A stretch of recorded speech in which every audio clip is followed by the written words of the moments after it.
Hi ಎಲ್ಲಿಗೂ ನಮಸ್ಕಾರ, ನಾನು ನಿಮ್ಮ ವಿನಾಯಕ್ ನಾಯ್ಕ್. ಈ ಒಂದು ವಿಡಿಯೋದಲ್ಲಿ ನ್ಯೂ ಕಮರ್ಸ್ ಅಂದರೆ ಇಂಜಿನಿಯರಿಂಗ್ ಮಾಡಿಬಿಟ್ಟು ಡೈರೆಕ್ಟ್ ಈ ಕಾಂಟ್ರಾಕ್ಟ್ ಫೀಲ್ಡ್ಗೆ ಬರುವಂಥವ್ರಿಗೆ ನನ್ನ ಕೆಲವೊಂದು ಸಲಹೆಯನ್ನು ನಿಮಗೆ ಕೊಡುವಂಥದ್ದು. ಇನ್ನೂ ಯಾರು ಕೂಡ ಈ ಚಾನಲ್ಗೆ ಸಬ್ಸ್ಕ್ರೈಬ್ ಮಾಡ್ಕೊಂಡಿಲ್ಲ ಅಂದರೆ ಬೆಲ್ ಐಕನ್ ಓದ್ಬಿಟ್ಟು ಸಬ್ಸ್ಕ್ರೈಬ್ ಮಾಡ್ಕೊಳ್ಳಿ.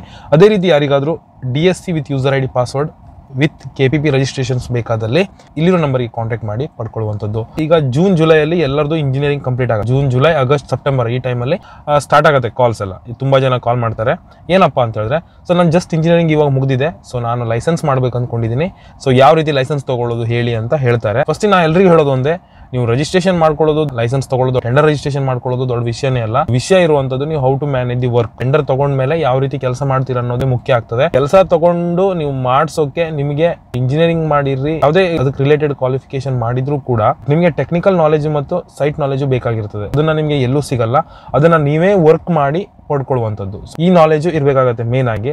ಸೊ ಅದಕ್ಕೆ ತುಂಬಾ ಜನ ಕಾಲ್ ಮಾಡಿದಾಗ, ಸರ್ ನನಗೆ ಲೈಸೆನ್ಸ್ ಮಾಡ್ಕೊತಿದ್ದೀನಿ ಅಂತ ಹೇಳ್ತಿದ್ರ ನೀವು, ಬಟ್ ಯಾರು ಕೂಡ ಆ ತಪ್ಪನ್ನ ಮಾಡ್ಲಿಕ್ಕೆ ಹೋಗಬೇಡಿ. ಕೆಲವೊಬ್ಬರಿಗೆ ಏನಾಗಿರುತ್ತೆ, ಅವ್ರ ಮನೆ back ground, family back ground, so ಅದೇ ಫೀಲ್ಡ್ ಅಲ್ಲಿ ಇರೋದ್ರಿಂದ ಕಲಿತಿರ್ಬೇಕಾದ್ರೆ ಆ ಫೀಲ್ಡ್ ಅಲ್ಲಿ ಅಟ್ಯಾಚ್ ಆಗಿರ್ತಾರೆ. ಹಾಲಿಡೇಸ್ ಇದ್ದಾಗ ಸೈಟಿಗೆ ಹೋಗೋದು, ಇನ್ವಾಲ್ವ್ ಆಗೋದು, ಸೊ ಅವರಿಗೆ ನಡೆಯುತ್ತೆ. ಅವ್ರು BE ಕಂಪ್ಲೀಟ್ ಆದ್ರೆ ಡೈರೆಕ್ಟ್ ಆಗಿ ಅವರು ಅದೇ ಫೀಲ್ಡಿಗೆ ಹೋಗ್ಬಿಡ್ತಾರೆ, ಅವರಿಗೆ ಓಕೆ. ಬಟ್ ಇವಾಗ ಸ್ಟಾರ್ಟಿಂಗು ಬ್ಯಾಕ್ ಗ್ರೌಂಡ್ ಇಲ್ಲದೆ ಈಗ ಡೈರೆಕ್ಟ್ ಆಗಿ ನಾನು BE ಆಗಿದೆ ಅನ್ಕೊಂಡು ನಾನು ಲೈಸೆನ್ಸ್ ತಗೊಂಡು ಮಾಡ್ತೀನಿ ಅಂದ್ರೆ ಯಾರು ಕೂಡ ಆ ತಪ್ಪನ್ನ ಮಾಡ್ಲಿಕ್ಕೆ ಹೋಗ್ಬೇಡಿ. ನನಗೆ ರೀಸೆಂಟ್ ಆಗಿ ತುಂಬಾ ಜನ ಅದೇ ಕೇಳ್ತಾ ಇದ್ದಾರೆ. ಅದಕ್ಕೆ ಈ ವಿಡಿಯೋ ಮೂಲಕ ನಿಮ್ಗೆ ತಿಳಿಸ್ಕೊಡುವಂಥದ್ದು. ಫಸ್ಟ್ ನೀವೇನ್ ಮಾಡ್ಬೇಕಪ್ಪ ಅಂತ ಹೇಳಿದ್ರೆ, ನಿಮ್ದು BE ಮುಗ್ದಿದ್ದೆ, ನೀವು ಯಾವ್ದಾದ್ರು ಒಂದು ಕಾಂಟ್ರಾಕ್ಟರ್ ಅಂಡರ್ ಒಂದು 2 to 3 years ವರ್ಕ್ ಮಾಡಿ.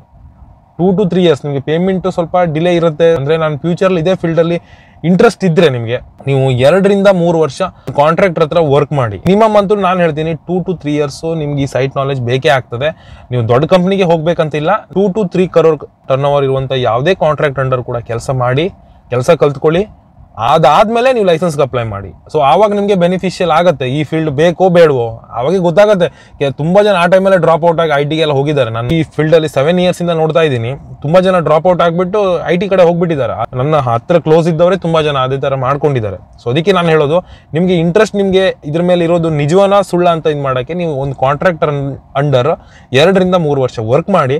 ಅದಾದ್ಮೇಲೆ ನಿಮ್ಗೆ ಗೊತ್ತಾಗುತ್ತೆ, ಸೊ ನಾನು ಈ ಫೀಲ್ಡ್ ಅಲ್ಲಿ ಫ್ಯೂಚರ್ ಅಲ್ಲಿ ಸಸ್ಟೈನ್ ಆಗ್ತೀನೋ ಇಲ್ವೋ. ಸೊ ಸಸ್ಟೈನ್ ಆಗ್ತೀರಾ ಅಂತ ಹೇಳಿದ್ರೆ ಕಂಟಿನ್ಯೂ ಮಾಡಿ, ಲೈಸೆನ್ಸ್ ಮಾಡ್ಕೊಳ್ಳಿ. ಲೈಸೆನ್ಸ್ ಮಾಡಿದ್ದು ನನಗೆ ಕಾಲ್ ಮಾಡಿ, ನನಗಿಂತ ಚೆನ್ನಾಗಿ ಹೇಳ್ಕೊಡೋರಿಗೆ ಕಾಲ್ ಮಾಡಿ ರಿಜಿಸ್ಟ್ರೇಷನ್ ಮಾಡ್ಕೊಳ್ಳಿ. KPP and DSC ಅನ್ನ ತಗೊಂಡು ಟೆಂಡರ್ಸ್ ಅನ್ನ ನೀವು ಅಪ್ಲೈ ಮಾಡಿ.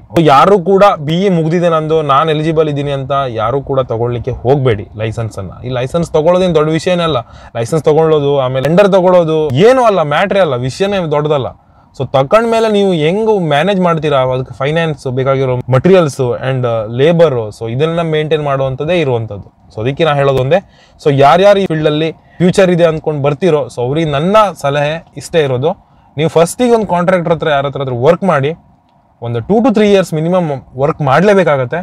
ಸೊ ನೀವು ವರ್ಕ್ ಮಾಡಿಕೊಂಡು ಆಮೇಲೆ ಈ ಫೀಲ್ಡ್ಗೆ ಬನ್ನಿ ಅಂತ ನಾನು ಹೇಳಲಿಕ್ಕೆ ಇಷ್ಟಪಡ್ತೇನೆ.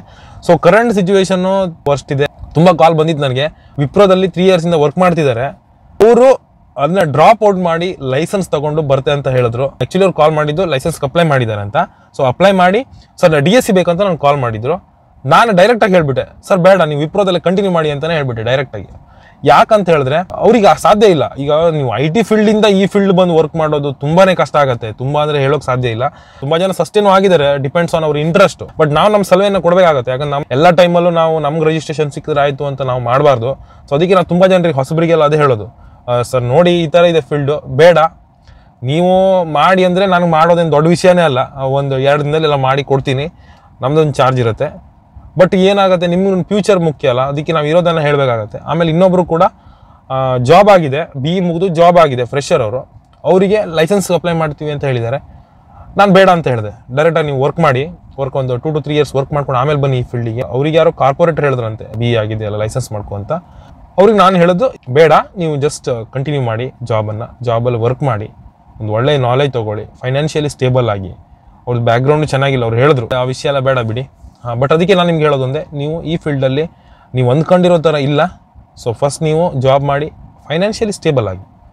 ಫಸ್ಟ್ ನೀವು ಫೈನಾನ್ಷಿಯಲಿ ಸ್ಟೇಬಲ್ ಆದರೂ, ಸೊ ಆಮೇಲೆ okay, you can move to this field. ಇದಿಷ್ಟು ಇವತ್ತಿನ ಮಾಹಿತಿ. ಇದ್ರ ಬಗ್ಗೆ ಏನಾದರೂ ಡೌಟ್ ಇದ್ದರೆ ಕಮೆಂಟ್ ಮಾಡಿ. ಇಷ್ಟು ಹೇಳ್ತಾ ಇವತ್ತಿನ ವಿಡಿಯೋನ ಮುಗಿಸ್ತಾ ಇದ್ದೀನಿ. Thank you.